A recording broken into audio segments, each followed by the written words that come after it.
किसी ने बड़ी सही बात कही है कि छोटे फायदे के लिए बड़ा नुकसान नहीं किया जाता। और क्या इस छोटे फायदे के भंवर में ही फंसकर रह गए हैं हनुमान बेनीवाल और राजकुमार रौत, यानी कि राष्ट्रीय लोकतांत्रिक पार्टी और भारत आदिवासी पार्टी। हम किस लिए कह रहे हैं ये आपको बताएंगे, लेकिन आज इस वीडियो में किन सवालों को और किन सवालों के जवाबों को टटोलने की कोशिश करेंगे, सबसे पहले इस पर नजर डालते हैं। दरअसल पहला सवाल यह है कि उपचुनाव से पहले भावुक क्यों हैं हनुमान बेनीवाल। हनुमान बेनीवाल जो बुलंद आवाज में अपने कार्यकर्ताओं को संबोधित करते हैं और पब्लिक डोमेन में भी अपने बुलंद बयानों से जाने जाते हैं, आखिर वो इतने भावुक क्यों आखिर नजर आ रहे हैं। सवाल नंबर दो यह है कि मतदान से पहले आरएलपी ने क्या हार मान ली है, क्योंकि जिस तरह के चुनावी समीकरण हनुमान बेनीवाल उनके प्रत्याशी को लेकर बन रहे हैं, उससे कहीं उस परिस्थिति से खौफ खाए आरएलपी बैठी है क्या, और इसका आभास भी आरएलपी को क्या होने लगा कि इस बार चुनाव की चुनौती उतनी आसान हनुमान बेनीवाल और उनके प्रत्याशी के लिए नहीं रहने वाली जितना इससे पहले रही थी, और इसमें प्रतिकूल परिस्थिति बनने का कारण क्या है। सवाल नंबर तीन यह कि गठबंधन टूटने से क्या आरएलपी और बीएपी परेशान है। दरअसल कांग्रेस से इस बार गठबंधन नहीं हो पाया उपचुनावों के लिए, और उपचुनावों में गठबंधन नहीं होने के बाद ऐसा लगा कि पूरी तस्वीर जिन विधानसभा सीटों को आरएलपी बीएपी का गढ़ कहा जाता था, वहां पर इस तरह की तस्वीर बनती दिखाई दे रही कि दोनों ही दलों के सामने क्या करें और क्या न करें की एक परिस्थिति बन रही है। और इस परिस्थिति में या यूं कहें कि डेस्परेट टाइम्स में डेस्परेट मेजर्स की तरफ दोनों ही पार्टियां देख रही हैं। सवाल नंबर 4, राजकुमार रौत को भी बेनीवाल क्या ले डूबे हैं। यह भी सवाल उठ रहा है, क्योंकि जिस तरीके से अपनी पार्टी को विस्तार देने की कोशिश में बीएपी जुटी हुई थी, अब क्या वो भी आरएलपी के नक्शे कदम पर चल पड़ी है, और वो भी बेनीवाल की देखा देखी, हनुमान बेनीवाल का देखा देखी, और आगामी समय में क्या जो स्थिति है जिस पायदान पर आरएलपी आज खड़ी है, क्या बीएपी का हश्र भी उसी तरीके का हो सकता है क्या। इन्हीं सवालों को टटोलने की कोशिश करेंगे, लेकिन उससे पहले आपको बता दें, राजस्थान की राजनीति, उसके सटीक विश्लेषण और अंदर की खबरें दिखाने वाला स्पेशल शो इनसाइड स्टोरी के साथ मैं हूं भविष्य त्यागी। तो चलिए वीडियो की करते हैं शुरुआत और समझने की कोशिश करते हैं कि उपचुनाव से पहले भावुक क्यों हैं हनुमान बेनीवाल। देखिए, खींवसर सीट को लेकर उपचुनाव है, और इस उपचुनाव में ये सीट हनुमान बेनीवाल के सांसद बन जाने के बाद से खाली हुई है, जाहिर सी बात है। तो अब उन्होंने इस सीट पर अपनी पत्नी को ही प्रत्याशी बनाया है। हालांकि जो विरोधी दल है वो तो ये कह रहे हैं, जो विरोधी नेता है हनुमान बेनीवाल के, कि देखिए भाई का टिकट काट दिया, भाई को जहर का घूंट दे दिया है, और भाई को जहर का घूंट देकर अपनी पत्नी को मैदान में उतारने से यह बात साबित होती है कि हनुमान बेनीवाल कितने कमजोर हो गए हैं। ये आरएलपी और हनुमान बेनीवाल के विरोधी दल और विरोधी नेता इस तरह की बातें कर रहे हैं। अब क्या वाकई हनुमान बेनीवाल इस सीट पर कमजोर हो गए? देखिए, जिस तरह का चुनावी कैंपेन वो अब इस वक्त कर रहे हैं, उसमें काफी ज्यादा भावुकता नजर आ रही है। उनके बयान जिस तरीके, एक तो देखिए किस तरीके से, चूंकि पत्नी को टिकट दिया है तो उनका छोटा बेटा और पूरा परिवार जो है अब चुनावी कैंपेन में लगा हुआ है, यानी कि लोगों से सभाओं में जा जाकर के आरएलपी के लिए वोट की अपील खींवसर सीट को लेकर कर रहा है। अब परिवार भी चुनावी मैदान में है, और हनुमान बेनीवाल भी अपने संबोधनों में ये बात कह रहे हैं कि देखिए, अगर इस बार खींवसर सीट पर आरएलपी नहीं जीतती है तो 20 साल का हनुमान बेनीवाल का संघर्ष जो है उस पर पानी फिर जाएगा, यानी वो संघर्ष कहीं का नहीं रहेगा। जाहिर तौर पर इस तरह के भावुक जो बयान दिए जाते हैं तो समझ में आता है कि इस बार उपचुनाव के लिए स्थिति आरएलपी की ठीक नजर नहीं आ रही, क्योंकि हनुमान बेनीवाल वही नेता है जो तमाम दिग्गजों के लिए कहते हैं, इस तरह के बयान देते नजर आते हैं कि देखिए, इस बड़े नेता को मैंने चुनाव जिताया, इस फला नेता को मैंने चुनाव हरवा दिया।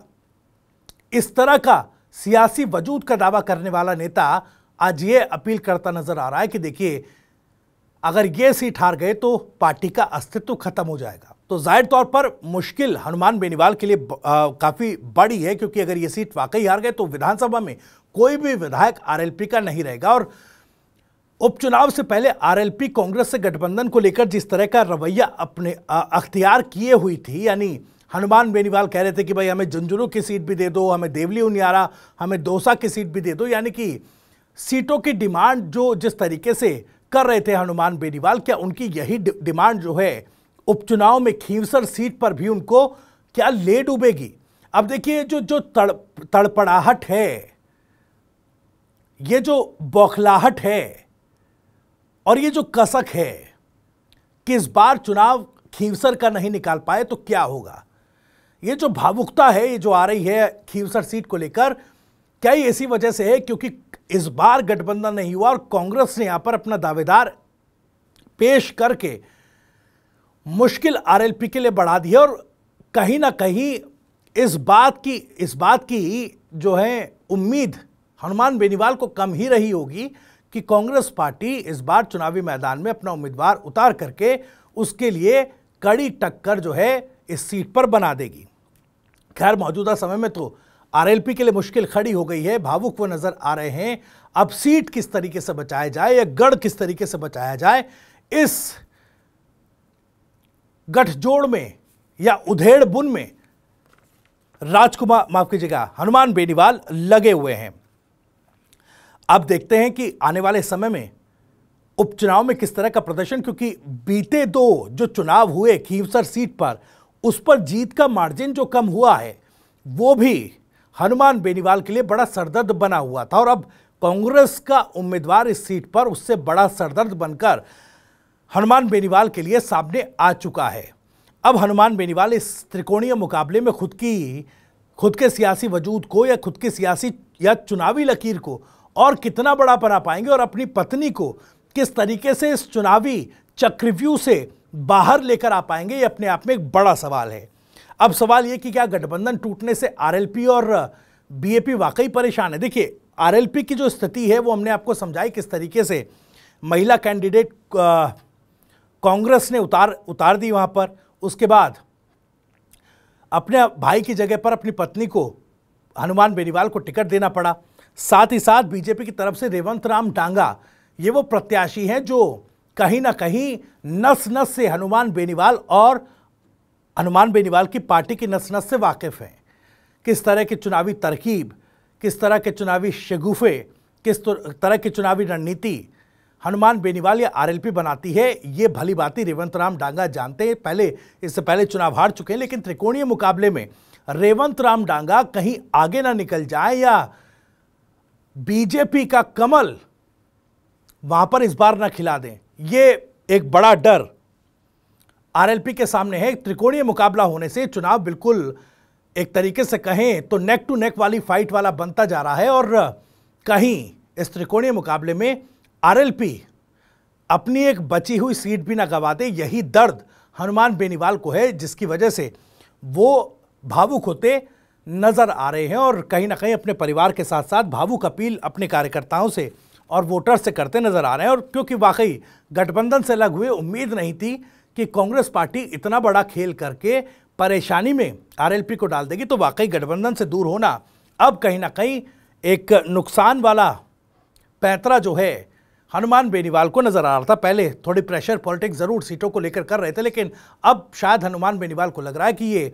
पैंतरा काम नहीं आया, ये तो दांव जो है प्रेशर पॉलिटिक्स का वो उल्टा पड़ गया। ठीक उसी तरीके से अगर 84 और सलुम्बर सीट की बात की जाए, देखिए 84 सीट पर गठबंधन की बात कही जा रही थी, लेकिन इस बार बीएपी कह रही थी कि भाई सलुम्बर सीट जो है वो कांग्रेस पार्टी छोड़ दे, यानी 84 के साथ साथ गठबंधन में अगर होती तो बीएपी सलुम्बर सीट की भी मांग कर रही थी। लेकिन सलुम्बर सीट पर भी कांग्रेस और बीजेपी की तरफ से अपने अपने मजबूत दावेदार जो पेश किए गए हैं, उसमें कहीं ना कहीं हनुमान बेनीवाल जो है, माफ कीजिएगा, राजकुमार राउत जो है वो भी थोड़ा अनकंफर्टेबल फील कर रहे हैं, क्योंकि हिंदुत्व का मुद्दा बीजेपी वहां पुरजोर तरीके से 84 और उस इलाके में आदिवासी इलाके में जो है जो हिंदुत्व वाला मुद्दा है उसके जो बीज हैं वो बोने में इस उपचुनाव से पहले लगी हुई है।